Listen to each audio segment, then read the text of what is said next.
भारतीय जनता युवा मोर्चा के रूप में काम करने का महामंत्री और अध्यक्ष के नाते दोनों बार की कार सेवा और कश्मीर के आंदोलन में सेंट्रल जेल तक का सफर मैंने तय किया। बोफोर्स के भ्रष्टाचार के उस आंदोलन की पुलिस की लाठियां आज भी दर्द करती हैं। लेकिन मित्रों, कार्यकर्ता साथियों, मैं भारतीय जनता पार्टी के केंद्रीय नेतृत्व का, आदरणीय प्रधानमंत्री जी का, आदरणीय राष्ट्रीय अध्यक्ष जी का, आदरणीय अमित शाह जी का मैं आभार व्यक्त करता हूं कि मेरे जैसे एक सामान्य कार्यकर्ता को, एक किसान परिवार में जन्मे एक कार्यकर्ता को उन्होंने मुझे इस मुकाम तक पहुंचाया।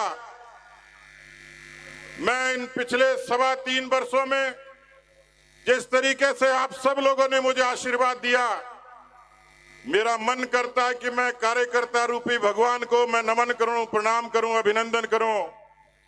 और इसलिए मैं आप सबका आत्मिक अभिनंदन करता हूं कि आप सब लोगों ने यदि हौसला नहीं दिया होता तो मैं जब अध्यक्ष बना था, मित्रों, कई बार संयोग होते हैं। सीपी जोशी जी चैत्र नवरात्रा में अध्यक्ष बने हैं और मैं श्राद्ध पक्ष में बना था।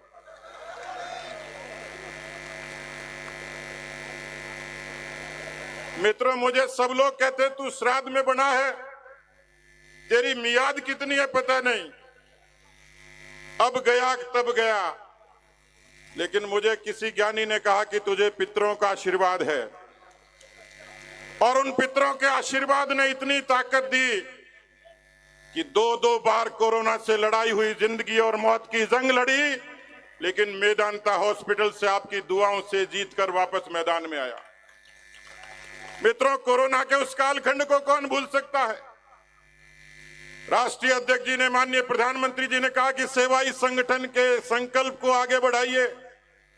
एक बड़ी चुनौती थी, लेकिन आपका ये कार्यकर्ता उस चुनौती को स्वीकार करके राजस्थान के 2 करोड़ लोगों तक भोजन, राशन और इलाज की सुविधा हम लोग करवा पाए। और इसी सेवा ही संगठन के पराक्रम से हम लोगों ने राजस्थान में कोरोना का हराया। संयुक्त राष्ट्र संघ की रिपोर्ट कहती है कि राजस्थान में भारतीय जनता पार्टी ऐसा संगठन था जिसने सरकार से भी आगे बढ़ के और कोरोना को हराकर राजस्थान की जनता को सहूलियत दी। मुझे अफसोस भी है कि जब दूसरी वेव आई थी, हमारे 685 कार्यकर्ता शहीद हो गए कोरोना में सेवा करते वक्त, मध्यम वर्ग के परिवारों के वो लोग। लेकिन मुझे इस बात की खुशी है, मुझे अखबार के लोगों ने कहा कि आपका कार्यकाल पूरा हो गया तो आपको कैसा महसूस हो रहा है। मैंने कहा, एक अंग्रेजी का शब्द है जॉब सेटिस्फैक्शन।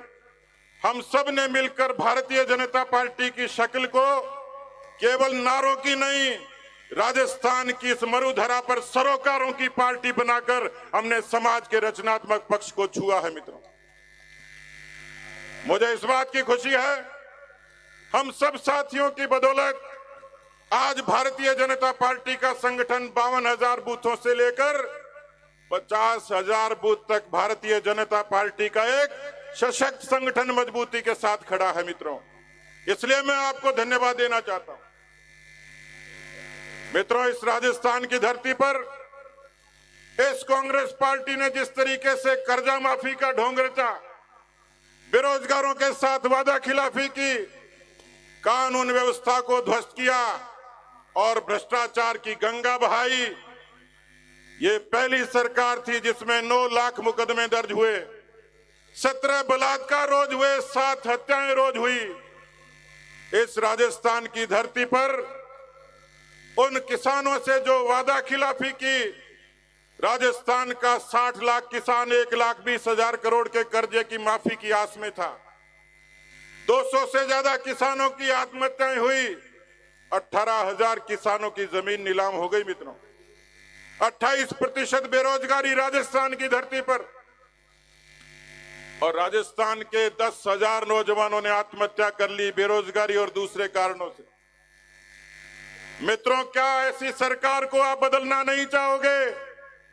क्या ऐसी सरकार को बर्खास्त नहीं करोगे जनता की अदालत में बर्खास्त करने का यही समय है, सही समय है मित्रों। और इसलिए जो तीसरा पक्ष था, हम 3 पक्षों पर काम करते हैं। हम संगठन की रचना के हिसाब से आगे बढ़ते हैं। हम रचनात्मक काम को अपना हिस्सा बनाकर आगे बढ़ते हैं, और जब जरूरत पड़ती है तो हम आंदोलन को अपना धार बनाकर, अपना ढाल बनाकर, अपना हथियार बनाकर जनता के हितों के लिए लड़ते हैं। इन तीनों ही आयामों पर, पेपर लीक से लेकर बेरोजगारी तक, कानून व्यवस्था से लेकर भ्रष्टाचार तक, भारतीय जनता पार्टी का एक एक कार्यकर्ता योद्धा बनकर इस सरकार से लड़ा।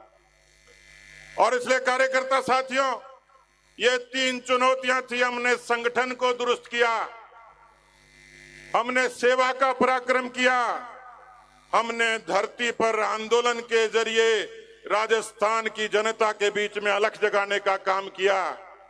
इसलिए मित्रों, यही कारण है कि जन आक्रोश अभियान ने, मुझे खुशी हुई कि हमारे जैसलमेर के जिलाध्यक्ष ने कहा कि हम 206 गांव में गए। आप कल्पना कर सकते हो, जैसलमेर जैसे सीमावर्ती क्षेत्र में जन आक्रोश यात्राओं ने ढाणी ढाणी अलग जगाने का काम किया।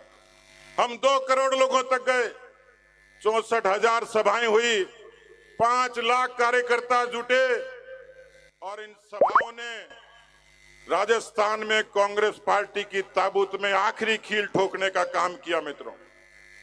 और इसलिए मैं कह सकता हूं, राजस्थान में राज बदलता है जनधारणा से, परसेप्शन से। राजस्थान में राज बदलता है एंटी इनकम्बेंसी से। राजस्थान में राज बदलेगा मोदी जी के नाम और काम से। राजस्थान में कांग्रेस के अंतिम कील ठुकने का काम करेगी जन आक्रोश यात्रा। लेकिन मुझे पूरा भरोसा है कि राजस्थान के असंख्य कार्यकर्ता अपने पसीने के परिश्रम की बूंदों से इस राजस्थान की सरकार को, कांग्रेस पार्टी को हमेशा के लिए विदा कर देंगे।